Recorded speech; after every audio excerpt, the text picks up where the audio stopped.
نحمده نحمده ونصلي ونسلم على رسوله النبي الكريم المكين الحنين الرحيم. أما بعد، فأعوذ بالله من الشيطان الرجيم. بسم الله الرحمن الرحيم. واصبر نفسك مع الذين يدعون ربهم بالغداة والعشي يريدون وجهه ولا تعد عيناك عنهم تريد زينة الحياة الدنيا ولا تطع من أغفلنا قلبه عن ذكرنا واتبع هواه وكان أمره فرطا. كما قال الله تبارك وتعالى: إن الله وملائكته يصلون على النبي يا أيها الذين آمنوا صلوا عليه وسلموا تسليما. اللهم صل على سيدنا ومولانا محمد رسوله النبي الأمي وعلى آله وأصحابه وذرياته أجمعين. مولاي صل وسلم دائما أبدا على حبيبك خير الخلق كلهم محمد سيد الكونين والثقلين والفريقين من عرب ومن عجم.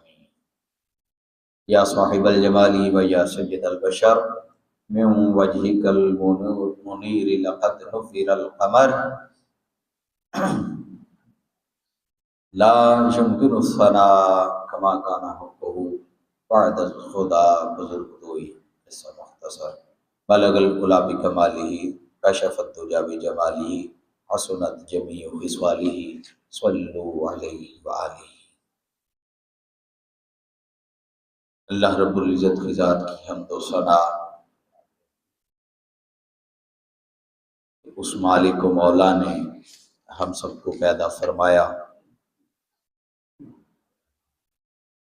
اس کی بے پناہ تعریف اور توصیف اس لیے کہ وہ مالک لائق کے تعریف و توصیف ہے. اس لیے کروڑا مرتبہ اس کی حمد و ثنا کہ وہ ہم سب کو تخلیق فرمانے والا ہے، اور سب سے بڑھ کر اس کی حمد و ثنا کہ اس نے ہمیں دولت ایمان سے مالا مال فرمایا. آقا الکریم تاجدار کائنات وجہ تخلیق کائنات حضور سیدنا احمد مجتبیٰ محمد مصطفیٰ صلی اللہ علیہ وسلم کی ذات ستودہ صفات پر بے پناہ محبت، عقیدت، ادب اور احترام کے ساتھ ہدیہ درود و سلام. اس کے بعد ہم اپنے آج کی گفتگو کے موضوع کی جانب بڑھتے ہیں. جیسا کہ میں نے آپ احباب کے سامنے ایک قرآن مجید فرقان حمید کی ایک آیہ مبارکہ تلاوت کرنے کا شرف حاصل کیا ہے، جو سورہ الکہف اس کی آیت نمبر 28 ہے، 28. اس میں اللہ رب العزت کی ذات نے ارشاد فرمایا: وَاصْبِرْ نَفْسَكَ مَعَ الَّذِينَ يَدْعُونَ رَبَّهُمْ بِالْغَدَاةِ وَالْعَشِيِّ. اے میرے بندے، تو اپنے آپ کو ان لوگوں کی سنگت میں جمائے رکھا کر، یدعون ربہم، جو ہر وقت صبح و شام اپنے رب کو یاد کرتے ہیں، بالغداۃ والعشی، اس کی طرف متوجہ رہتے ہیں، اس کی رضا کے طلبگار رہتے ہیں. یریدون وجہہ ولا تعدو عیناک عنہم، اور وہ چاہتے یہ ہیں کہ کسی وقت ایسا ہو کہ ہمیں اس کا دیدار ہو جائے، وہ اس کا مکھڑا تکنے کے آرزو مند رہتے ہیں، وہ اس مالک و مولا کی دید کے متمنی رہتے ہیں۔ تو اے میرے بندے، تیری نگاہیں، تیری محبت، تیری توجہ ان لوگوں سے نہ ہٹے، ان لوگوں سے تیری توجہ نہ ہٹے، تیرا دھیان نہ ہٹے، تیری نظریں نہ ہٹے، تو ہر وقت ان کی طرف متوجہ رہے، تیری نظریں ان پر ٹکی ہوں، تو ان کی صحبت اور سنگت میں رہے۔ فرمایا ترید زینت الحیات الدنیا، کیا تو یہ چاہتا ہے کہ ان فقیروں سے، ان اللہ کے ولیوں سے، وہ جو اہل اللہ ہیں، جو ہر وقت اللہ کے دیدار کے متمنی رہتے ہیں، جو اس کا مکھڑا تکنے کے آرزو مند رہتے ہیں، کیا تو ان کی صحبت اور سنگت کو چھوڑ کے، ان سے توجہ ہٹا کر، ان سے اپنا دھیان اور اپنی نظریں ہٹا کر، کیا تو دنیا کی زندگی کی آسائشیں اور آرائشیں چاہتا ہے؟ کیا تو دنیا کی آسائش چاہتا ہے، آسانیاں چاہتا ہے، دنیا کی زینت چاہتا ہے؟ وَلَا تُطِعْ مَنْ أَغْفَلْنَا قَلْبَهُ عَنْ ذِكْرِنَا، اور تو اس شخص کی اطاعت بھی نہ کر، اس کی طرف بھی نہ جا، اس کی صحبت اور سنگت بھی اختیار نہ کر، اس کی طرف بھی متوجہ نہ ہو۔ کون سا شخص؟ کہ اغفلنا قلبہ عن ذکرنا، کہ جس کے دل کو ہم نے اپنے ذکر سے غافل کر دیا، جس کا ذکر، جس کا دل ہمارا ذکر ہی نہیں کرتا، جو اتنا غافل ہو چکا ہے کہ اس کی توجہ کبھی اپنے رب کی طرف نہیں گئی، ہم تجھے منع کرتے ہیں اے میرے بندے، خبردار اس کی محفل اور اس کی مجلس اور صحبت میں نہیں بیٹھنا، اس کے پاس نہیں جانا۔ باری تعالیٰ کیوں؟ فرمایا واتبع ہواہ، بھئی اس کی مجلس سے منع اس لیے کر رہا ہوں کہ وہ اپنی جو خواہشات نفسانی ہے وہ تو اس کی پیروی میں لگا ہوا ہے، وہ رب کے ساتھ تو جوڑ نہیں رہا، اللہ کا ذکر تو وہ کر نہیں رہا، اللہ کی ذات سے تو وہ غافل ہے، اللہ کے ذکر سے غافل ہے، وہ تو صرف اپنی تسکین کے لیے، اپنے نفس کی تسکین کے لیے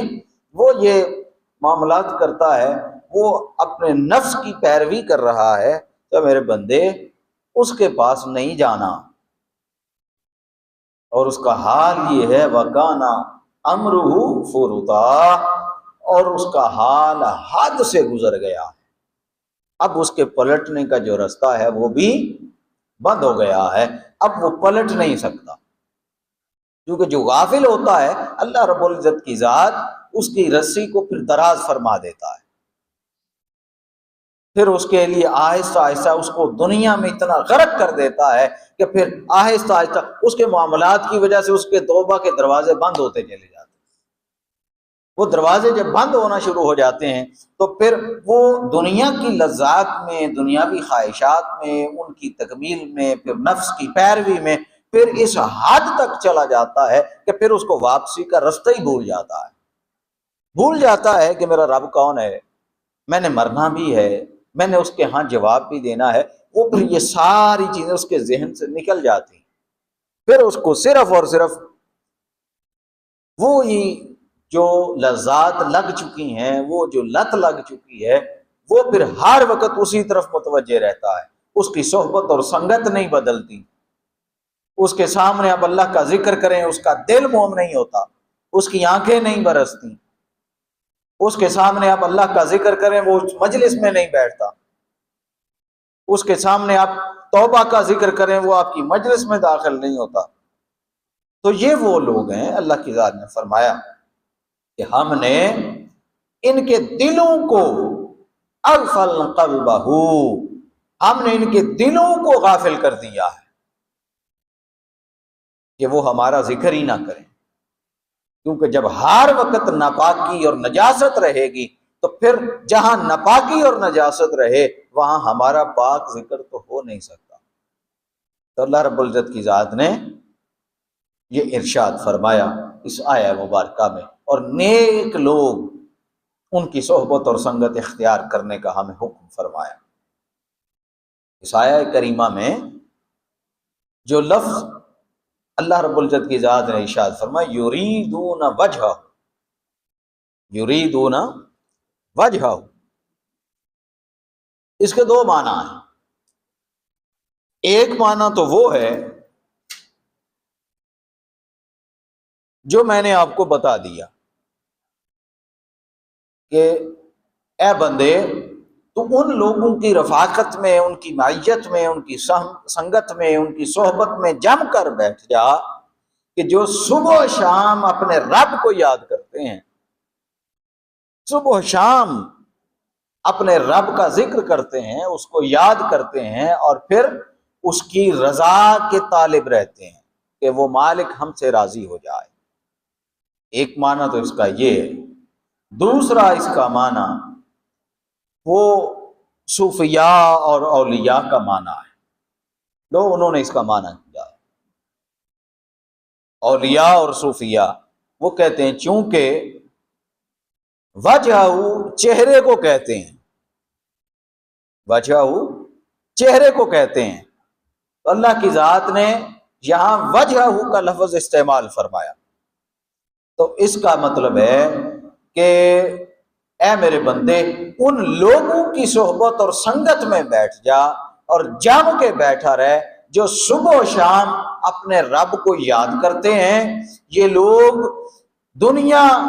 اور جنت اور دوزخ کے لیے اور نعمتوں کے لیے اللہ کو یاد نہیں کرتے، بلکہ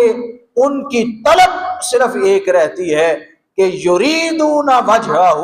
وہ صرف اور صرف اللہ کا مکھڑا دیکھنا چاہتے ہیں، وہ اسی کے طلبگار رہتے ہیں۔ جو اس کے مکھڑے کے طلبگار رہتے ہیں، اس کے دیدار کے طلبگار رہتے ہیں، اے میرے بندے ان کی صحبت میں بیٹھ، ان کی سنگت میں بیٹھ، ان کی صحبت اور سنگت کو نہیں چھوڑنا۔ فرمایا ولا تعد عیناک عنہم، یعنی جب تو ان کی مجلس میں بیٹھے، ان کی صحبت میں بیٹھے، ان کی سنگت میں بیٹھے تو ان کے چہروں کی طرف دیکھ، ان کے چہروں کی طرف اپنی توجہ رکھ اور اپنی نگاہ ان کی طرف سے نہ ہٹا۔ اگر ایسے لوگوں کی طرف سے نگاہیں ہٹ جائیں تو پھر تم تریدو زینت الحیات الدنیا، پھر تم بھی ان لوگوں میں شامل ہو جاؤ گے جو دنیاوی زندگی کے طلبگار ہیں، جو دنیاوی آسائشوں کے طلبگار ہیں، دنیاوی زیب و زینت کے طلبگار ہیں، پھر تیرا شمار بھی ان لوگوں میں ہو جائے گا۔ تو اللہ رب العزت کی ذات نے دو حکم دیے، ایک ان لوگوں کی صحبت اور سنگت میں بیٹھو جو اللہ کو یاد کرتے ہیں، اور دوسرا ان کی صحبت سے بچ جاؤ جو اللہ کے ذکر سے غافل ہیں۔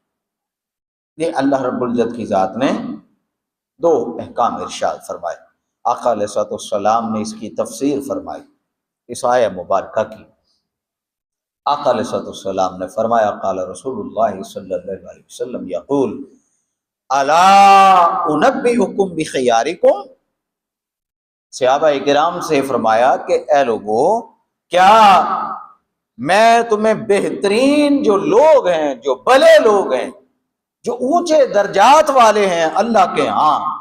ان کی خبر نہ دوں، ان کے بارے میں نہ بتاؤں کہ وہ کون لوگ ہیں؟ صحابہ کرام نے عرض کی قالوا بلا یا رسول اللہ، کیوں نہیں، آپ ہمیں ضرور بتائیں۔ آقا علیہ الصلوۃ والسلام نے فرمایا قال خیارکم الذین اذا رؤوا ذکر اللہ، لوگو وہ لوگ تم میں بہت اچھے ہیں، وہ اللہ کے قربت میں رہنے والے لوگ ہیں جو ہر وقت اللہ کا ذکر کرتے رہتے ہیں، اور ان کی پہچان یہ ہے کہ جب تم ان کے چہروں کی طرف دیکھو تو تمہیں اللہ کا حسن یاد آ جائے۔ جب ان کے چہروں کی طرف دیکھو تو اللہ کی ذات کا حسن ان کے چہروں سے ٹپک رہا ہو، سمجھ لو کہ یہ اللہ کے چنیدہ بندے ہیں، یہ اس کے چنے ہوئے لوگ ہیں، یہ بھلے لوگ ہیں۔ ان لوگوں کی صحبت اور سنگت میں بیٹھا کرو کہ جن کے چہروں کو دیکھو تو ان کے چہرے کی نورانیت اللہ کے نور کی یاد دلا دے۔ اس کو امام ابن ماجہ نے 4119 نمبر پہ اپنی سنن میں روایت کیا۔ پھر وہ جو ارادے والے لوگ ہیں، جو ارادہ کرنے والے لوگ ہیں، وہ لوگ ہیں کہ جو اس دنیا سے لے کے آخرت تک اور اللہ رب العزت کی ذات کی بارگاہ میں پہنچنے تک وہ پھر آپ کا ہاتھ نہیں چھوڑتے، جن میں سے واضح مثال حضور سیدنا شیخ عبد القادر جیلانی رضی اللہ تعالیٰ عنہ ان کی۔ حضور سیدنا غوث العظم شیخ عبد القادر جیلانی رضی اللہ تعالیٰ عنہ وہ غنیت الطالبین اس میں بیان فرماتے ہیں مرید کا معنی، وہ فرماتے ہیں کہ جو ہر شے کو چھوڑ کر صرف اللہ کا ارادہ کر لے وہ در حقیقت مرید ہے۔ اصل مرید وہ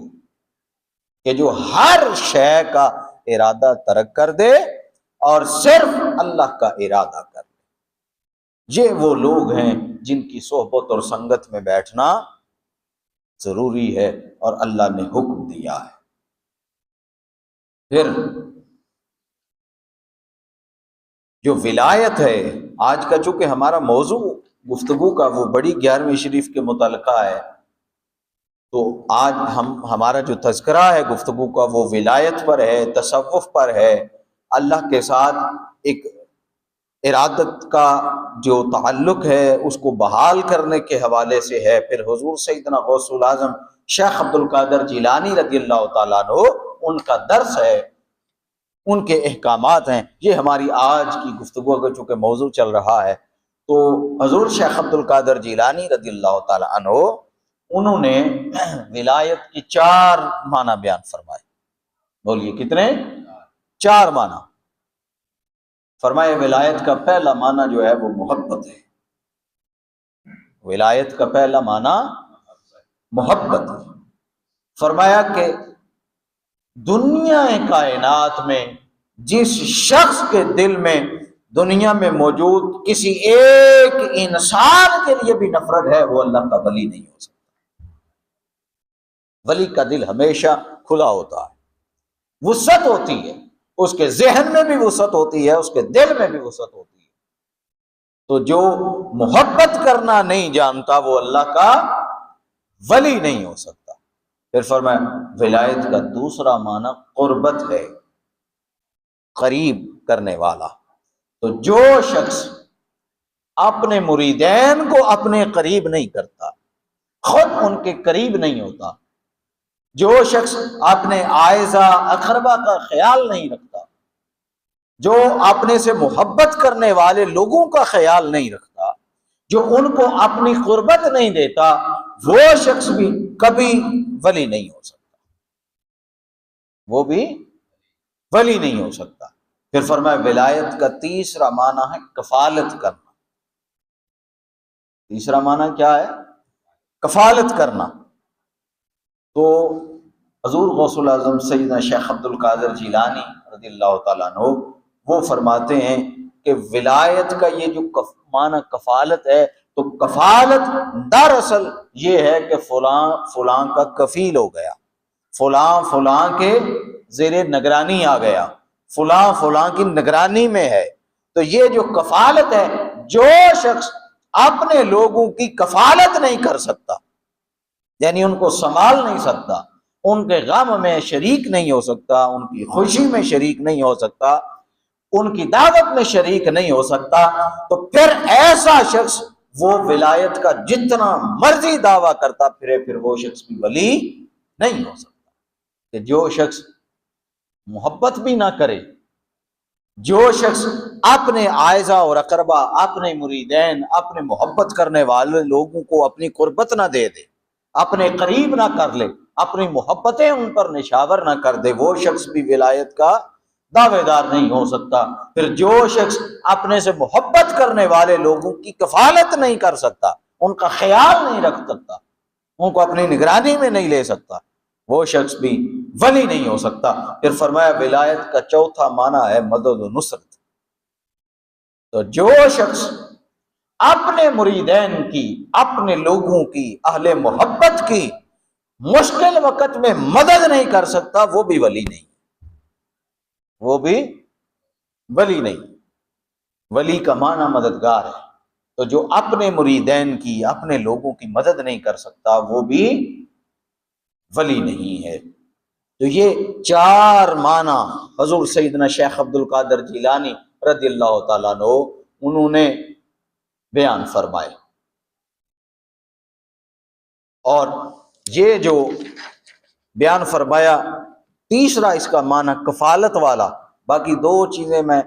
تین چیزیں چھوڑ رہا ہوں، صرف ایک آپ کو بتا دیتا ہوں۔ کفالت والا جو ہے کہ حضور غوث الاعظم سیدنا شیخ عبد القادر جیلانی رضی اللہ تعالیٰ عنہ انہوں نے فرمایا کہ لوگوں، اپنے آپ کو تم خود بھی اللہ کی نگرانی اور اللہ کی کفالت میں دے دو، اپنے آپ کو اللہ کی نگرانی اور اللہ کی کفالت میں دے دو، اور اس طرح اللہ کی نگرانی میں آؤ، اللہ کی کفالت میں آؤ کہ جیسے مردہ غسال کے ہاتھ میں ہوتا ہے، کہ جب وہ میت اور وہ مردہ پٹے پر پڑا ہوتا ہے اور غسل دینے والا شخص وہ اپنی مرضی کرتا ہے، پھر وہ جو پٹے پر پڑا ہے جس کو غسل دیا جا رہا ہے پھر اس کی مرضی شامل نہیں ہوتی، غسال کی مرضی ہوتی ہے، وہ جس طرح چاہے اس کو پلٹے، جس طرح چاہے اس کو نہلائے یا دھلائے۔ تو اپنے آپ کو اللہ کی نگرانی میں اس طرح لے آؤ، اللہ کی کفالت میں اس طرح لے آؤ جیسے وہ غسال مردے کو اپنی کفالت میں رکھتا ہے، تو تم بھی اس طرح اس کی کفالت میں آؤ کہ جب گفتگو کرو تو وہ گفتگو کرو جس کی وہ اجازت دیتا ہے، جب عمل کرو تو وہ عمل کرو جو اس کے طریقہ اور اس کی سنت کے عین مطابق ہو، جب گفتگو کرو تو وہ گفتگو کرو جس کو وہ پسند فرماتا ہے، اور جب چلو لوگوں سے معاملہ کرو تو اس لوگوں سے معاملہ کرنے کی نوعیت بھی وہی رکھو جو وہ پسند کرتا ہے، اور ہمیشہ اپنی زندگی میں اس کی رضا کو اپنے زندگی میں ڈالو، اپنے آپ کو اس کی رضا کے تابع رکھو، اور ہمیشہ اس کی رضا کے طلبگار رہو، جس طرح وہ چاہے اس طرح اپنی زندگی بسر کرو۔ تو جب اس طرح تم اس کی کفالت میں آ کے، اس کی نگرانی میں آ کے، تو اللہ رب العزت کی ذات کی تابع داری کرو گے، فرما برداری میں کرو گے، تو پھر اللہ رب العزت کی ذات اس تابع داری کی وجہ سے، اس اطاعت اور بندگی کی وجہ سے، اس فرما برداری کی وجہ سے اللہ رب العزت کی ذات آپ کو عہدہ ولایت پر ترقی دے دے گی، آپ ولی بن سکتے ہیں۔ لیکن کرنا یہ ہے کہ اپنے آپ کو مکمل طور پر اللہ رب العزت کی ذات کی زیر نگرانی رکھنا ہے، اس کی کفالت میں رکھنا ہے کہ ہم جو عمل کریں وہ وہی عمل ہو کہ جس کا اس نے حکم دیا ہے، ہم کوئی ایسا عمل نہ کریں جو اس کے حکم کی خلاف ورزی ہو۔ میں ایک مثال دیتا ہوں، حضرت سیدنا ابوبکر صدیق رضی اللہ تعالیٰ عنہ امیر المؤمنین، خلیفۃ الرسول، آپ مسجد نبوی میں تشریف فرما تھے، آقا علیہ الصلوۃ والسلام بھی تشریف فرما تھے، تو آقا علیہ الصلوۃ والسلام سامنے منبر پر جلوہ افروز تھے، حضرت ابوبکر صدیق وہ فرش پر دوزان آقا علیہ الصلوۃ والسلام کے سامنے حاضر تھے۔ اچانک باہر سے ایک شخص آیا اور اس نے آ کے حضرت ابوبکر صدیق کو برا بلا کہنا شروع کر دیا، اور نوبت یہاں تک آئی کہ وہ گالیاں دینے لگ گیا، گالیاں تک دینے لگ گیا، اور خود رسول اللہ صلی اللہ علیہ وسلم اس مجلس میں موجود ہیں۔ وہ اتنی جسارت اور اتنی بے ادبی، تو آقا علیہ الصلوۃ والسلام اس کے الفاظ سنتے جاتے، اور آقا علیہ الصلوۃ والسلام اپنا سر مبارک اور چہرہ انور نیچے کر کے مسکراتے جاتے۔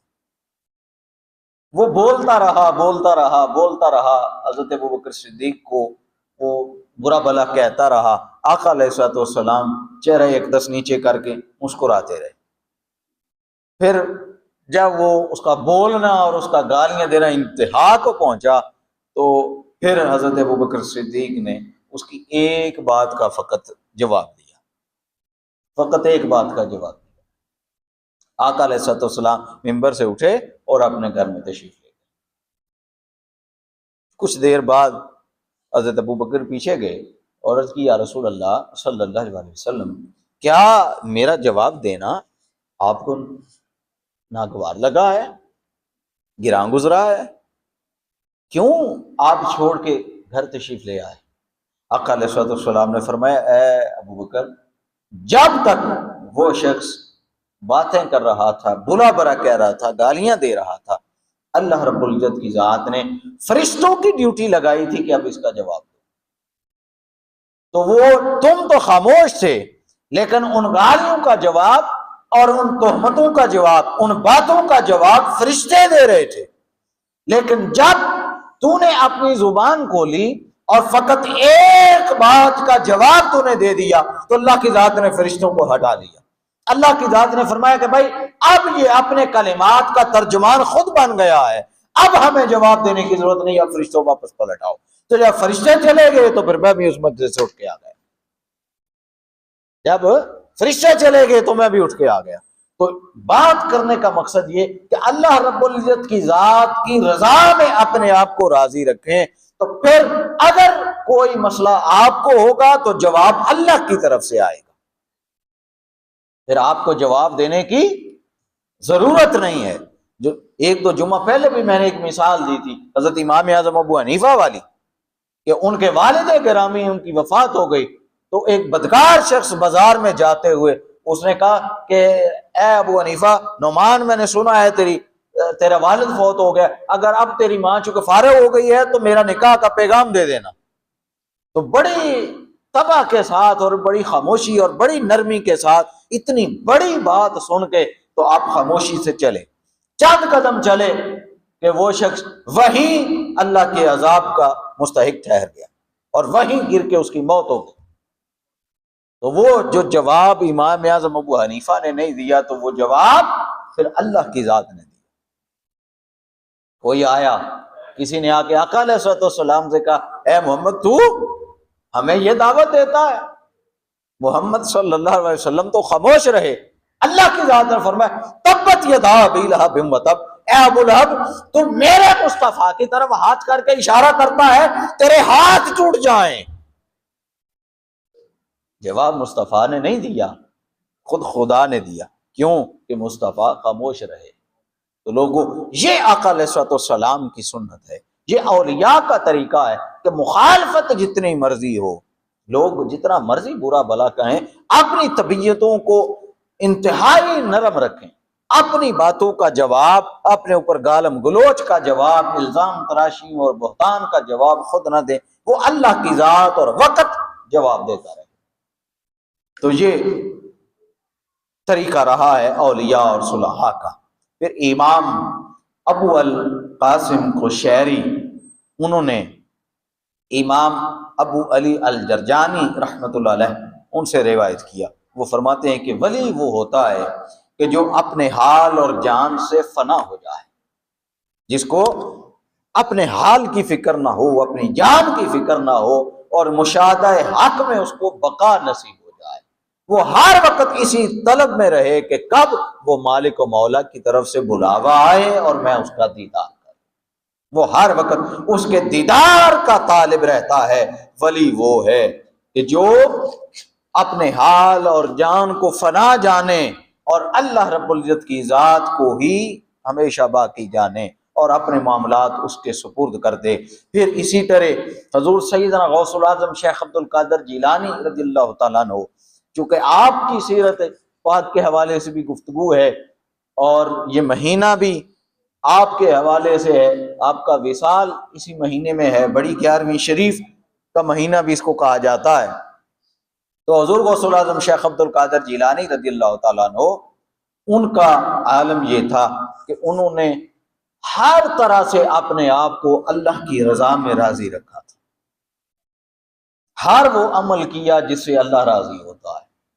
ہر اس عمل سے رکے رہے جس سے اللہ ناراض ہوتا ہے، اور انہوں نے اللہ کی رضا میں راضی رہتے ہوئے اپنے حال کو، اپنی جان کو فنا کر دیا اللہ کی ذات میں، اور وہ فنا فی اللہ اور فنا فی الرسول ہے۔ اور پھر اللہ رب العزت کی ذات نے آسمان ولایت پر جو چمک اور دمک ان کو عطا کی، وہ آج 1100 سال گزرنے کے باوجود وہ مہتاب کی طرح آسمان ولایت پر چمک رہے ہیں، اور اللہ کی ذات ان کی عزت میں کوئی کمی نہیں آنے دے رہی۔ کیوں؟ اس لیے کہ انہوں نے اس وقت، اس زمانے میں، عمر تو وہی تھی ان کی 80-90 سال جتنی عموماً ہماری چلتی ہے، عمر کا حصہ تو اتنا ہی تھا، لیکن عمر کے اتنے حصے میں حضرت شیخ عبد القادر جیلانی رضی اللہ تعالیٰ عنہ وہ اتنا اللہ کی ذات میں فنا ہو گئے کہ آپ نے ہر امر کو اللہ کے سپرد کر دیا اور اپنے آپ کو اللہ کی کفالت میں دے دیا، اللہ کی کفالت میں دے دیا۔ پھر حضور غوث العظم شیخ عبد القادر جیلانی رضی اللہ تعالیٰ عنہ وہ ایک عظیم محدث بھی تھے، فقیہ تھے، پھر علم ان کے پاس بے انتہا تھا، لاکھوں آپ کے مدرسین تھے، آپ کے شاگرد تھے جو آپ سے فیض لیتے رہے، اور صرف عقیدت مندوں نے اور مریدین نے آپ سے فیض نہیں لیا، آپ سے علم نہیں لیا، بلکہ آپ کی نسلیں، آپ کی اولادیں وہ آپ سے علم لیتی رہی، وہ آپ سے علم لیتی رہی۔ امام ابو حسن علی بن جریر الشافعی، ملا علی قاری، امام ذہبی اور دیگر کئی ائمہ اور علماء ہیں جنہوں نے اس کا تذکرہ کیا ہے کہ حضور غوث العظم شیخ عبد القادر جیلانی رضی اللہ تعالیٰ عنہ وہ خود تو محدث بھی تھے، مفسر بھی تھے، امام تفسیر بھی تھے، امام فقہ بھی تھے، سب کچھ اور سارے علوم حضور غوث العظم شیخ عبد القادر جیلانی کے پاس تھے، لیکن آپ کی اولاد کا عالم یہ کہ آپ کے 10 صاحبزادے تھے، اور 10 کے 10 صاحبزادے اپنے زمانے کے سب سے بڑے محدث اور فقیہ تھے، سب سے بڑے اس زمانے کے عالم آپ کے 10 کے 10 صاحبزادے تھے۔ پھر آپ کے صاحبزادے نہیں بلکہ آپ کے پوتے، پوتیاں اور پڑپوتے، پڑپوتیاں وہ بھی محدث۔ پھر صاحب قلائد الجواہر، انہوں نے اپنی زندگی میں حضور غوث العظم شیخ عبد القادر جیلانی رضی اللہ تعالیٰ عنہ آپ کی 12 نسلوں کا احوال لکھا اور اس کا مطالعہ کیا، 12 نسلوں کا، کہ شیخ عبد القادر جیلانی رضی اللہ تعالیٰ عنہ، ان کے ننیال، ان کے ددیال، پھر ان کے نواسے نواسیاں، پھر پوتے پوتیاں، بیٹیوں اور بیٹوں دونوں کی جانب سے 12 پشتوں کا مطالعہ کیا اور احوال دیکھا، اور 12 نسلیں دیکھنے کے بعد انہوں نے کہا کہ بھئی خدا کی عزت کی قسم 12 نسلیں گزر گئیں، لیکن 12 نسلیں گزرنے کے باوجود میں نے غوث العظم شیخ عبد القادر جیلانی کی نسل میں کوئی ایک شخص، ہاں وہ مرد ہو یا عورت ہو، میں نے وہ غیر علم نہیں پایا، ہر شخص کو سب سے بڑا اپنے زمانے کا عالم دین پایا۔ وہ محدث بھی رہے، مفکر بھی رہے، وہ مفسر بھی رہے اور فقیہ بھی رہے، ہر زمانے میں ان کی اولاد امام علم رہی۔ یہ حضور غوث العظم کا فیض ہے اور ان کی کرامت ہے۔ پھر آپ کی مجلس میں درس حدیث ہوتا، تو جب درس ہوتا 300 سے زیادہ کبار اولیاء آپ کی مجلس میں موجود ہوتے۔ پھر اسی طرح حضور غوث العظم شیخ عبد القادر جیلانی رضی اللہ تعالیٰ عنہ، آپ کی وجاہت کا اور آپ کے رعب اور دبدبے کا عالم یہ ہوتا تھا کہ آپ ساری زندگی کبھی کسی حکمران کے دروازے پر نہیں گئے، کسی خلیفہ کے دربار میں نہیں گئے، ساری زندگی۔ اور کیا کیا؟ اپنے مدرسہ میں بیٹھے، اپنی مسجد میں بیٹھے، اپنے ممبر پر بیٹھے، اور رعب کا اور وجاہت کا عالم یہ ہوتا کہ جب کبھی کسی قسم کا معاملہ ہوتا تو اپنے ممبر پر کھڑے ہوتے اور ممبر پر تشریف فرما ہو کے کہتے یا نخل، اے کھجور کے تنے، یہ خلیفہ کو کہتے اس وقت کے بادشاہ کو کہ یا نخل لا تعتدی اقطع رأسک، اے کھجور کی شاخ حد سے نہ بڑھ، اگر حد سے بڑھی تو میں تجھے کاٹ دوں گا۔ یہ کس کا کلام ہے؟ یہ اس وقت کے عالم دین کا کلام ہے، اس وقت کے عالم دین کا کلام ہے، اور عالم دین مخاطب کر رہا ہے اس شخص کو جو حاکم وقت ہے، جو خلیفہ ہے، بادشاہ ہے۔ تو حضور غوث الاعظم شیخ عبد القادر جیلانی، آپ کی بے نیازی کا عالم یہ تھا، روب دغدغہ اور وجاہت کا عالم یہ تھا، شجاعت اور بہادری کا عالم یہ تھا کہ اپنے منبر پر کھڑے ہوتے تو خلیفہ وقت اور بادشاہ وقت کو جھنجھوڑ کر رکھتے۔ اسی طرح ایک دفعہ آپ کی سختی کو دیکھتے ہوئے خلیفہ المستنجد باللہ، وہ حضور غوث الاعظم شیخ عبد القادر جیلانی کی بارگاہ میں حاضر ہوا اور درس لیا۔ درس حدیث کے بعد جب فارغ ہوا، جانے لگے، تو جاتے جاتے اس نے 2 تھیلیاں اشرفیوں کی وہ حضور غوث الاعظم کے سپرد کی اور عرض کی حضور یہ میری طرف سے نذرانہ قبول کریں۔ حضور غوث الاعظم نے فرمایا کہ نہیں، میں تم سے نذرانہ نہیں لے سکتا، میں تمہارے چندے قبول نہیں کر سکتا۔ اس نے بڑا اصرار کیا تو آپ نے فرمایا اچھا ادھر لا۔ وہ دونوں تھیلیاں آپ نے پکڑی اور ہاتھ میں اس طرح پکڑ کے آپ نے نچوڑی، ان سے خون نکلنے لگا۔ تو حضور غوث الاعظم شیخ عبد القادر جیلانی فرمانے لگے اے مستنجد، لوگوں کا خون چوستے ہو اور لا کے مجھے ہدیہ دیتے ہو؟ خدا کی عزت کی قسم، اگر مجھے خدا کا حیا نہ ہوتا تو میں ان کو اتنا دباتا کہ یہ خون تیرے محلات تک پہنچ جاتا اور ان کو بہا کے لے جاتا۔ غریبوں اور فقیروں کا خون چوستے ہو اور لا کے نذرانے مجھے دیتے ہو؟ خبردار، آئندہ میری بارگاہ میں اس طرح کے چندے لانے کی جرت نہ کرنا۔ اور وہ خلیفہ کبھی دوبارہ حضور غوث الاعظم شیخ عبد القادر جیلانی کی بارگاہ میں پھر ایسا نذرانہ اور چندہ لے کر نہیں گیا۔ تو یہ آپ کے رعب اور وجاہت کا عالم تھا۔ پھر حضور غوث الاعظم شیخ عبد القادر جیلانی رضی اللہ تعالیٰ عنہ وہ تصوف کی تعلیم دیتے ہیں، اور تصوف کی تعلیم دیتے ہوئے وہ فرماتے ہیں کہ بندے تو شوق اور اشتیاق کے ساتھ اللہ کو یاد کر، وہ تجھے تقرب اور وصال سے یاد کرے گا۔ تو حمد و ثنا سے اسے یاد کر، وہ تجھے انعام اور احسان سے یاد کرے گا۔ تو اسے توبہ سے یاد کر، وہ بخشش سے تجھے یاد کرے گا۔ تو اسے ترک غفلت سے یاد کر، وہ تجھے ترک مہلت سے یاد کرے گا۔ اے بندے تو اسے ندامت، پریشانی اور شرمندگی سے یاد کر، وہ رب تجھے کرامت سے یاد کرے گا۔ تو معذرت سے یاد کر، وہ مغفرت سے یاد کرے گا۔ تو اخلاص کے ساتھ اسے یاد کر، وہ تجھے نفس خلاصی عطا کر دے گا۔ اے بندے تو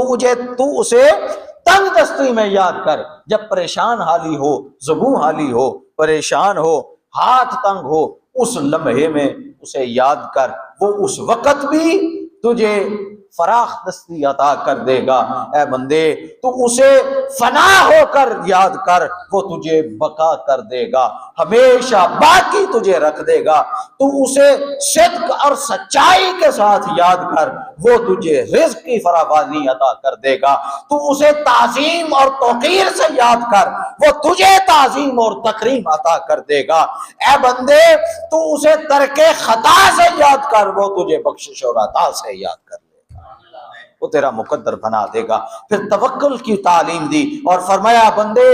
تو تمام اغیار کو چھوڑ کے صرف اللہ سے لو لگا لے اور ظاہری اسباب کو بھول کر اس مسبب الاسباب میں گم ہو جا، وہ مسبب الاسباب تجھے ہر اسباب سے بالا تر اور بے نیاز کر دے گا، اور تو ہمیشہ صرف اس کی بارگاہ سے لینے والا ہو جائے گا۔ پھر حضور غوث الاعظم شیخ عبد القادر جیلانی وہ فرمانے لگے، الفتح الربانی میں ان کا یہ قول نقل ہے، فرمایا لوگو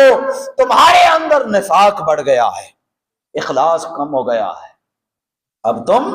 مخلص نہیں رہے، نفاق بڑھ گیا ہے، منافقت زیادہ آ گئی ہے، تمہارے اقوال بڑھ گئے، تمہارے اعمال کم ہو گئے، اب تم بتاتے زیادہ ہو کرتے کم ہو، اچھی باتیں زیادہ بتاتے ہو عمل کم کرتے ہو، اقوال تمہارے بڑھ گئے لیکن اعمال کم ہو گئے۔ اور یاد رکھو جس میں نفاق بڑھ جائے، اخلاص کم ہو جائے، تو وہ بندے اللہ رب العزت کی ذات کا قرب کا رستہ نہیں پا سکتے، وہ رستہ بھول جایا کرتے ہیں۔ اگر تم نے اس کے قریب جانا ہے تو پھر اپنی منافقت کو ختم کر دو اور اللہ کے ساتھ صدق کے ساتھ اس کے ساتھ ایک رابطہ بنا لو، اس کے ساتھ جڑ جاؤ، وہ قربت عطا کرے گا۔ پھر حضور غوث الاعظم شیخ عبد القادر جیلانی نے دنیا کی مثال دی، اور دنیا کی مثال دیتے ہوئے ارشاد فرمایا لوگو یہ دنیا ایک بازار ہے، یہ بازار ہے، اور بازار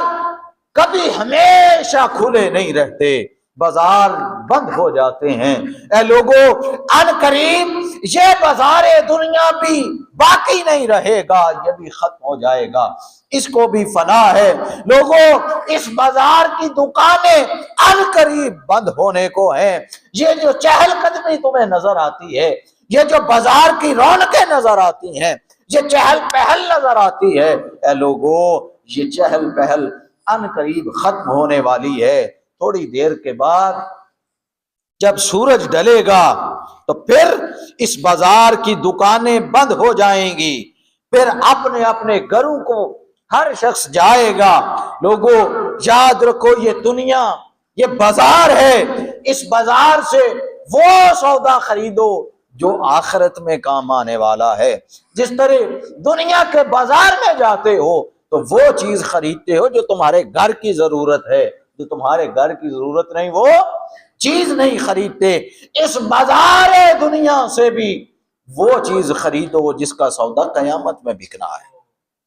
وہ سودا خریدو جس کی قیامت میں بکری ہوگی، جس کی قیامت والے دن روز محشر ڈیمانڈ ہوگی، وہ سودا خریدو۔ یہاں سے لذات بدنی کے سامان نہ خریدو، یہاں سے تکبر، حرص، لالچ، نفس اور طمع اور اس طرح کا بغض، عداوت، کینہ نہ خریدو، غیبت، نفاق، دنیا طلبی، فسق اور فجور نہ خریدو، بربادی، زنا، چوری، گناہ، کذب اور منافقت یہ ساری نہ خریدو۔ یقین جانو خدا کی عزت کی قسم اٹھا کے کہہ رہا ہوں، یہ دنیا کا جو بازار ہے یہاں یہی ساری دکانیں کھلی ہیں، ان دکانوں سے سودا نہ لینا۔ ہمیشہ اگر سودا لینا ہے تو اس دکان پر جاؤ، اس انسان کے پاس جاؤ جس کا چہرہ ہر وقت اللہ کے حضور متوجہ رہتا ہے، اس دکان سے جو سودا ملے گا وہ قیامت والے دن خریدا جائے گا۔ قیامت والے دن جس کی ڈیمانڈ ہوگی وہ سودا ہوگا جو ان اہل اللہ سے خریدا جائے گا۔ اور پھر قیامت والے دن جب اللہ کی ذات ڈیمانڈ کرے گی، پھر تمہارے نامہ اعمال میں تقوی کا سودا ہونا چاہیے، توکل ہونا چاہیے، اللہ کی اطاعت ہونی چاہیے، تمہاری پیشانی سجدوں سے تر ہونی چاہیے، وہ سودا اللہ کے ہاں بکتا ہے۔ یہ گناہوں کا سودا اللہ نہیں خریدتا۔ پھر آپ نے فرمایا لوگوں اپنے اپنے دلوں کی اصلاح کر لو، اپنے دلوں کو سنوار لو۔ افسوس تم واعظ اور ذکر کی مجلسوں میں صرف سیر ہونے کے لیے آتے ہو، صرف وقت گزارنے کے لیے آتے ہو، یہاں سے کچھ سیکھتے نہیں،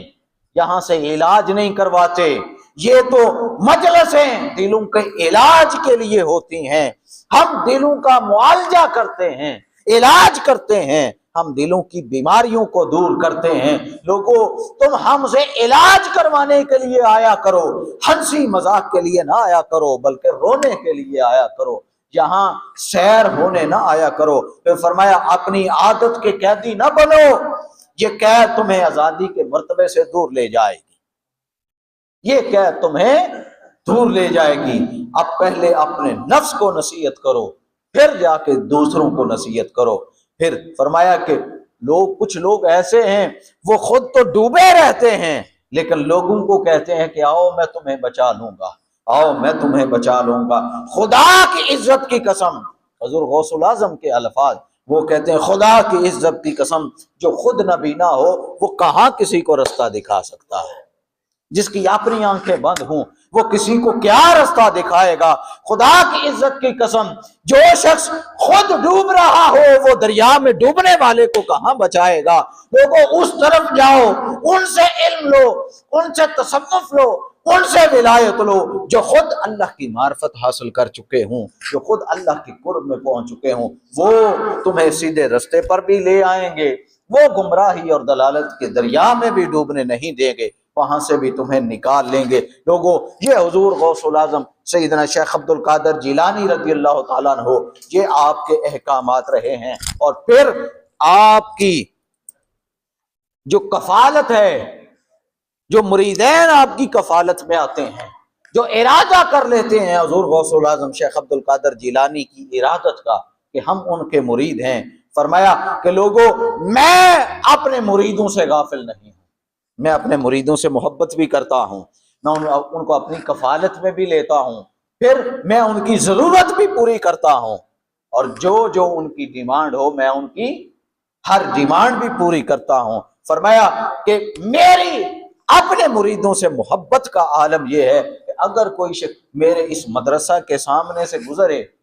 فقط گزر رہا ہو، اور وہ محبت کے ساتھ میرے مدرسہ کی دیوار کوئی دیکھ لے، میں قیامت والے دن اس کی بھی شفاعت کروں گا۔ جو محبت سے، یہ ہے ولی کی محبت اپنے مریدوں سے، کہ جو محبت سے صرف میرے مدرسے کی دیوار کوئی دیکھ لے، خدا کی عزت کی قسم قیامت والے دن اس کی بھی شفاعت کروں گا۔ پھر فرمایا لوگوں، وہ اور لوگ ہیں جو اپنے مریدوں کا پتہ نہیں لیتے، وہ اور لوگ ہیں جن کو اپنے مریدوں کے حال کا نہیں پتا۔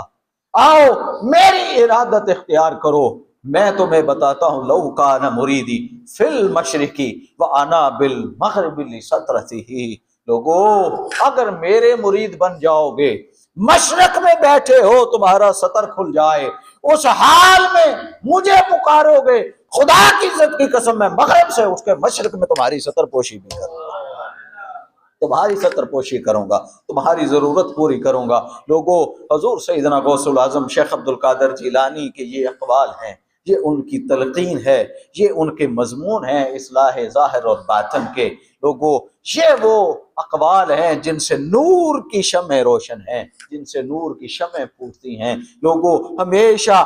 یہی لوگ ہیں جن کی تعلیمات پر عمل کر کے انسان کامل اور اکمل ہو سکتا ہے، انسان اللہ کا قرب پا سکتا ہے۔ ان سے محبت کرو، ان کی تعلیمات پر عمل کرو، ان کے اخلاق پر عمل کرو، اور ہمیشہ کوشش کرو کہ جو طریقے ان کے رہے ہیں انہی طریقوں پر چلتے رہو، اور اچھے لوگوں کی صحبت اور سنگت میں بیٹھو، اور برے لوگوں کی صحبت اور سنگت کو ختم کر دو۔ اپنے دلوں کو وسیع کرو، اپنے قلب کو وسیع کرو، اپنی سوچوں کو، اپنے ذہن کو وسیع کرو۔ اللہ رب العزت کی ذات ہم سب کے لیے بہتری والا معاملہ فرمائے، ہمیں حضور غوث الاعظم شیخ عبد القادر جیلانی کی محبت نصیب فرمائے، اور حضور غوث الاعظم شیخ عبد القادر جیلانی کی ارادت کو قبول اور منظور فرمائے۔ وما علینا الا البلاغ۔